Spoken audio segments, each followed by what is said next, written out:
The south wind knows my brain experienced troublesome labor after it was done, and the characters were brutal and hopeless. It was excessively challenging for Cheng Yi. The television series The South Wind Knows My Brain has proactively been finished, yet it has not been delivered for quite a while. This cutting-edge close-to-home show featuring Cheng Yi and Zhang Yuxi makes fans love and can't stand it.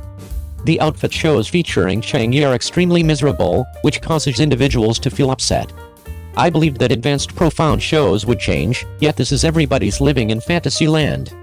The pretended by Cheng Yi in this play is oppressive and hopeless. He is excessively troublesome. Cheng Yi has a high appearance and astonishing acting abilities. Each show is extremely famous, however the destiny of his characters in the dramatizations is exceptionally uneven, and the close-to-home shows are extremely brutal. The characters in the shows are rehashed by the courageous woman Hurt. Cheng Yi has likewise step-by-step become inseparable from Miserable Show, and Miserable Heart is Cheng Yi's business card and image. Each entertainer has his own attributes, and Cheng Yi is no exemption.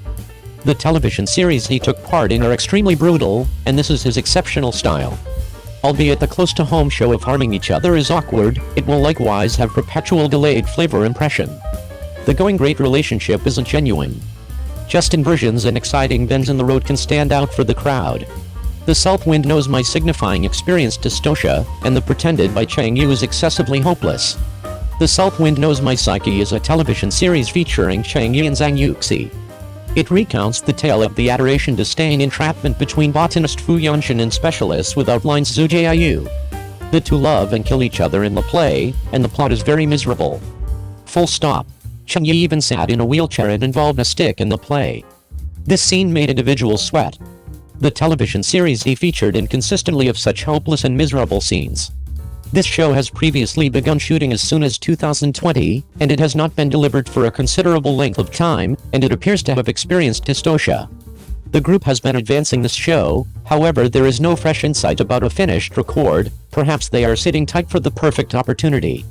There are such countless famous shows toward the year's end, and showing them together will occupy the crowd, which isn't really great for the appraisals of this show. The creation pattern of this television series that fans have been sitting tight for quite a while has surpassed assumptions. Albeit the plot is more horrible, genuine fans are as yet ready to watch it.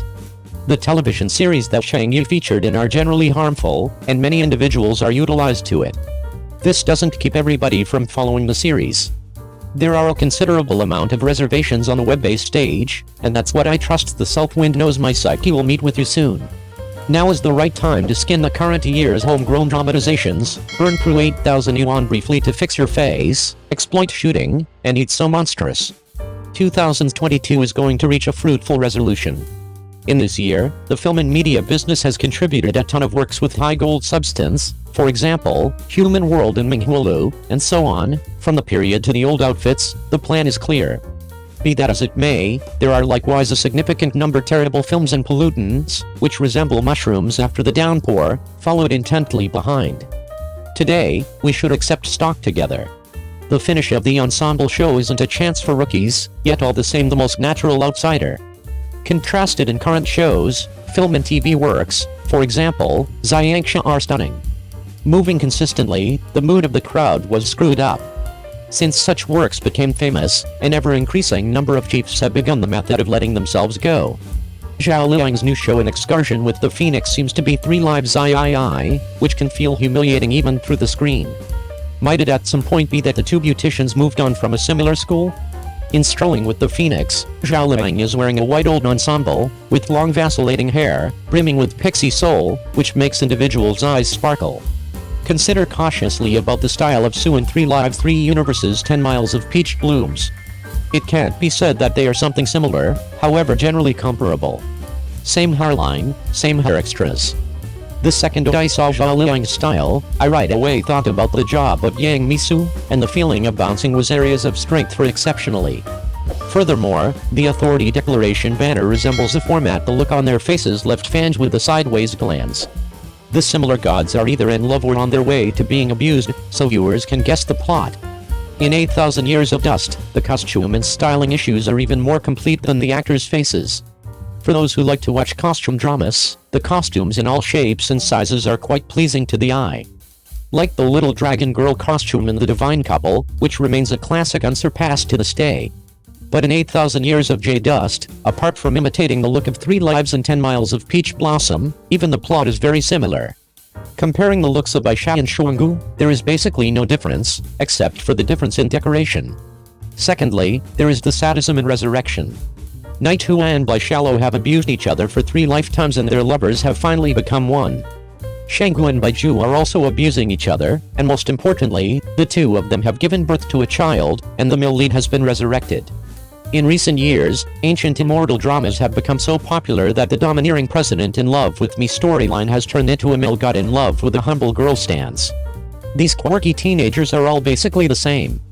Whether it is a flower spirit, a tree spirit or any other kind, they are all basically simple and generous. In contrast, the goblins in Journey to the West are really no harm without comparison. In the early days of costume, the actors had to start combing their hair at 4 o'clock. The stylists racked their brains for output to accentuate the characters' features. What is the so-called novelty reflected in the flowing line-like scripts and costume styling? For example, the Peacock Princess in Journey to the West, whether in costume or styling, is so noble that people can immediately feel where she belongs. In contrast, in the current fairy costume dramas, the only time the real character is revealed is during the fights, which are animated instead, without any representation. In addition to this, there is the tried and tested stunt of jumping at the drop of a hat, which is like crying and hanging yourself. In 3 Lives, 3 Worlds, 10 Leaves of Peach Blossoms, Yang Mi's character Shusu jumped off the immortal punishment terrace with all her resentment and despair. In The Fragrance of the Sun, Yan Tan fell in love with the cold Yang Yuan, but her love was not reciprocated, so she turned around and jumped off the heavenly execution terrace. In Zhousheng Ruru, the young Nanjun King Zhousheng was falsely accused of cutting off his bones, and when he took a leap, he leapt to his death. It seems that the heroine does not jump, there is no way to interpret the engraved love had. The directors don't think it's time to change the formula, as they have repeatedly succeeded in bringing tears to the eyes. Other than that, it's basically a sadistic romance between a male and female lead. In The Bone of 1,000 Flowers, the female lead falls in love with the male lead, and the male lead sacrifices himself for love. In 3 Lives, 3 Worlds, 10 Miles of Peach Blossoms, Mo Yuan runs along and Su Jian accompanies him as he abuses each other, and the heat is unbearable. In Fragrant Honey, Su Fang and Jin Qiyu are the main characters, and Runai was obsessed with love to the point of blackness, and the 2 eventually duel. In Aromatic Crumbs, Ying Yuan and Yan Tan fall in love, and Yumo struggles to keep his favorite person at his side, starting a series of abusive relationships. I thought that the gods were supposed to save the world, but why is there so little of this kind of color? It's basically all about love and passion and mutual abuse? Is the audience not open to the idea that the heroes are either on a mission or have to struggle between good and evil? The female counterparts eventually become the villain boosters, which is a good reason to hate each other out of love, but after using it too often, there is nothing new. There is a clear sense that love is the main line of the gods and that saving the world is just a handy thing to do. Beyond that, there is no more gold. The directors have done everything in their power to bring tears to the audience's eyes and whet their appetite. The female leads are all intelligent. The female protagonists are all intelligent. They go down to earth at the drop of a hat and reunite to unlock new chapters. In addition, the beauty filter is also a bright spot for people to see. The immortals who do not eat the earthly world, but the greasy face rich like is also intoxicating. The special effects are visible to the naked eye, with obvious traces of dangling weave, and the effects of the competition, with a full sense of game quality. The production costs are burned to the green screen, and the audience's sense of immersion is all dependent on the sweet and sadistic love. The beasts of God in all shapes and sizes, the 50-cent special effects, and the embarrassment in the face. The Lion King in the Doubt, although very animated, looks like a Muppet doll. In addition, modern dramas are also rendered with ancient costume must-haves. The stars who live in a peel in a skin filter, with their unchanging skin condition, are the most representative of the ageless face. Various middle-aged actresses spend 8,000 a second to grind the skin. That is called a ghostly work.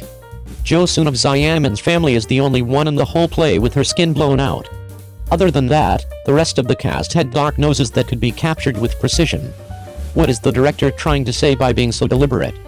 That Jo Soon is so young that the others don't deserve it? Liu Tao in The Starry Sea, at the age of 40, is so oblivious to her girlishness that she is thunderstruck every time she watches it. The actual collagen under the beauty filter can't cover up the taste of no silver in this place. The fans are concerned about the work of the stars, but they are also concerned about their lives. The irony is that we are all starting to get wrinkles on our faces, but the stars are still babyish and tender. Isn't that embarrassing? In the Battle of the Roses, Yuan Quan's face shows no signs of aging. On the contrary, the actress in the opposite scene has a realistic skin condition that shows her age. On the other hand, how many people have been embarrassed by the real appearance of each actor in the world of men? Beauty and filters can, in a way, give a sense of beauty. But shouldn't the director reflect on this? There is also the issue of familiar strangers. Why do you call it that? Because the faces are familiar, but the characters are unfamiliar. To take a simple example, Zhao Liang starred in Happiness to the World, but the plot is very inspiring and grounded, with a core view and values that everyone should savor. She then starred in The Wind Blows Half Summer, which was different from her previous material, but in terms of characterization, Zhao Liang was all about the big girl stance. The most ironic thing is that the audience's minds were jumping from one scene to the next. In Happiness to Wenjia, Liu Wei's Wan Chintang is a witness to Zhao Liang's happiness and Tang Xing's Wang Qinglei. In The Wind Blows Half Summer, Liu Wei's Wu Jianxing is once again a witness to the wedding of Zhao Liang's Half Summer and Li Guangji's Zhao Baiyan. The same scene and picture, only the role of the groom has changed. Don't you feel embarrassed? Many viewers teased that this is the second time that Happiness and Qinglei have gone to the city to be a strong woman after their divorce. The director forced sugar. Fans hide to know do not know. Anyway, is that I am confused. The picture sense has appeared in the mind. The ills of the domestic bad drama is endlessly emerging. Compared to the gold content of the work, it is really saddening. For the sake of eye candy and flow, fast food production, without any quality assurance, simply does not put the audience's feelings in the first place. After a comprehensive inventory, I think the film and television sector should focus on these issues. What audiences want is quality, not quantity. The right way to go is to have more good dramas. To stand out in this highly competitive stage, one has to show attitude and sincerity. Not just a perfunctory approach, where the hearts of the people are ignored in order to cater to the script and the huge market. In conclusion, I would like to say that bad dramas need to be treated at the root, not the symptoms.